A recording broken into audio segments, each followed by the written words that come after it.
Hello. ये D and F block elements के बहुत सारे अभी एग्जाम्स आ रहे हैं, तो बहुत सारे बच्चों को डाउट्स होते हैं कि प्रिपेयर कैसे करें जल्दी से एग्जाम में, लिखना कैसे, आंसर राइटिंग। तो let's begin with the D and F block elements. यहाँ पर जैसे कि क्वेश्चन आता है कि एलिमेंट अगर ट्रांजिशन एलिमेंट है या नहीं, डी ब्लॉक से बिलोंग करता है बट वो ट्रांजिशन है या नहीं। तो इसका आंसर एकदम सिंपल शब्दों में लिखना है, क्योंकि डी ब्लॉक एलिमेंट के पास अगर इनकम्प्लीटली फिल्ड डी ऑर्बिटल है तभी वो ट्रांजिशन एलिमेंट कहलाएगा। तो अगर आप ये सेंटेंस लिख दोगे तो आपको आराम से स्कोरिंग इसमें मिल जाएगी, because d block elements which have incompletely filled d orbital so they are called transition element. तो एक्सेप्शंस क्या क्या होते हैं इसमें? Zinc, cadmium and mercury d block के हैं, लेकिन इनके पास इनकम्प्लीटली फिल्ड डी ऑर्बिटल नहीं होता। इनके जनरल ऑक्सीडेशन स्टेट मतलब कि +2 और इनके ग्राउंड स्टेट दोनों में इनके पास कंप्लीटली फिल्ड डी ऑर्बिटल होते हैं। तो आप इतना लिख देंगे, आपको नंबर मिल जाएंगे। डेफिनेटली आप क्वेश्चन तो नोट करेंगे स्टार्टिंग दिस इज बिकॉज, फिर ये स्टेटमेंट आप लोगों को लिखना है। नेक्स्ट क्वेश्चन में मूव करते हैं। जैसे कि क्वेश्चन है कि कोई आयन जैसे कि क्रोमियम 3+ या क्रोमियम 2+, मैंगनीज 2+, ये कलर शो करता है या नहीं करता, या फिर आपको कोई कंपाउंड दे देगा Mn2O7 कलर शो करता है कि नहीं करता। तो आपको बस ये करना है कि आपको ये कीवर्ड्स इंक्लूड करने हैं। इनके पास अनपेयर्ड इलेक्ट्रॉन है तो ये कलर शो करेगा, डी ट्रांजिशन दिखाता है इसलिए कलर शो करेगा। लेकिन अगर आप स्मार्ट है, अगर आपको पता है कि आप इलेक्ट्रॉनिक कॉन्फ़िगरेशन किसी भी एलिमेंट का या उसके ऑक्सीडेशन स्टेट में कैसे लिख सकते हैं, तो आपको उसका ऑक्सीडेशन क्या बोलते हैं, जो भी जनरल ऑक्सीडेशन स्टेट दिया होगा उससे हिसाब से इलेक्ट्रॉनिक कॉन्फ़िगरेशन दिखना है। फिर देखना है कि उसमें अनपेयर्ड इलेक्ट्रॉन दिख रहा है कि नहीं। अनपेयर्ड इलेक्ट्रॉन दिख रहा है तो फिर से यही कीवर्ड्स यूज कर देना, have unpaired electron and show D transition because of unpaired electron. Impress करना है तो डेफिनेटली आप इलेक्ट्रॉनिक कॉन्फ़िगरेशन लिख सकते हैं, और स्कोर करना है तो वो 2 पॉइंट्स का। फिर नेक्स्ट क्वेश्चन में मूव करते हैं कि साइज ऑफ 5D एलिमेंट जो है 4D एलिमेंट से ऑलमोस्ट सिमिलर होता है।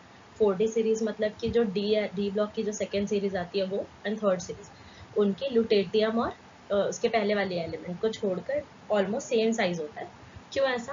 क्योंकि सिर्फ 2 वर्ड्स, लैंथेनॉइड कॉन्ट्रैक्शन। अगर साइज में सिमिलैरिटी आ रही है तो आपको आंख बंद करके लैंथेनॉइड कॉन्ट्रैक्शन लिखना है। अगर आपको समझ भी नहीं आ रहा है अरे यार क्या है क्वेश्चन, तो भी आप लैंथेनॉइड कॉन्ट्रैक्शन लिख के आ जाइए, आपको स्कोर पक्का। नेक्स्ट क्वेश्चन में मूव करते हैं। वेरिएबल ऑक्सीडेशन स्टेट से क्वेश्चन आता है तो आपको लिखना है, क्योंकि NS और N-1 डी ऑर्बिटल की अप्रॉक्सीमेटली सेम एनर्जी होती है, बस इतना लिख के। और इसका मेन रीजन ये है कि NS और N-1 डी ऑर्बिटल की सेम एनर्जी है, तो वो दोनों इलेक्ट्रॉन डोनेट कर सकते हैं या फिर दोनों इलेक्ट्रॉन से लूज हो सकता है। इसका वेरिएबल ऑक्सीडेशन स्टेट शो करते हैं। टू द नेक्स्ट क्वेश्चन, जैसे कि अगर आपको बोलेगा ये गुड कैटलिस्ट क्यों होता है, तो गुड कैटलिस्ट में बस ये वर्ड्स यूज करना है, वेरिएबल ऑक्सीडेशन स्टेट, और एक्स्ट्रा वर्ड करना है तो लार्ज सर्फेस रीजन। फिर उसके बाद हम मूव करते हैं कॉपर 1। ये क्वेश्चन पूछा जाता है, copper 1 is not known in aqua solution, sorry spelling mistake, in aqua solution.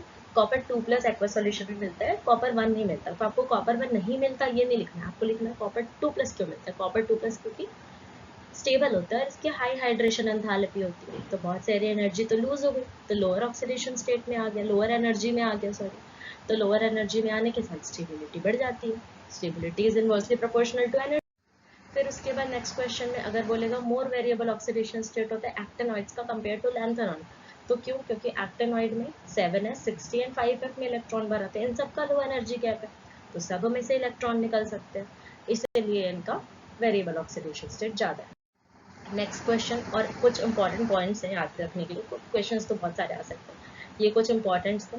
जैसे कि क्रोमियम वो +3 ऑक्सीडेशन स्टेट में ज़्यादा स्टेबल होता है, क्योंकि उसका T2G3 स्टेबिलिटी रहती है, मतलब उसके जो 3 इलेक्ट्रॉन है ना बचे हुए वो T2G ऑर्बिटल में फिल होते हैं।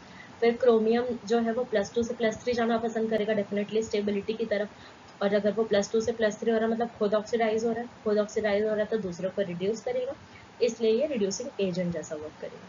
फिर उसके बाद मैंगनीज जो है वो +2 में ज़्यादा स्टेबल होगा, क्योंकि उसमें D5 हाफ फिल्ड स्टेबल होता है, और half filled configuration is more stable then incompletely field, इस कारण ये +2 में जाना पसंद करेगा। और मान के चलो मैंगनीज जो Mn+3 में रहा, तो मैंगनीज को +2 में जाना पसंद होगा, तो खुद को रिड्यूस कर रहा है ना, अगर वो रिड्यूस कर रहा है मतलब वो कैसा एक्ट करेगा, ऑक्सीडाइजिंग एजेंट जैसा एक्ट करेगा।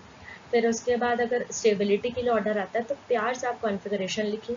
अगर आपको D10, D5, D3, D0 ऐसे टाइप के कॉन्फ़िगरेशन मिल रहे हैं, D मतलब वो ज़्यादा स्टेबल है। के बाद बैलेंसिंग से क्वेश्चन आता है।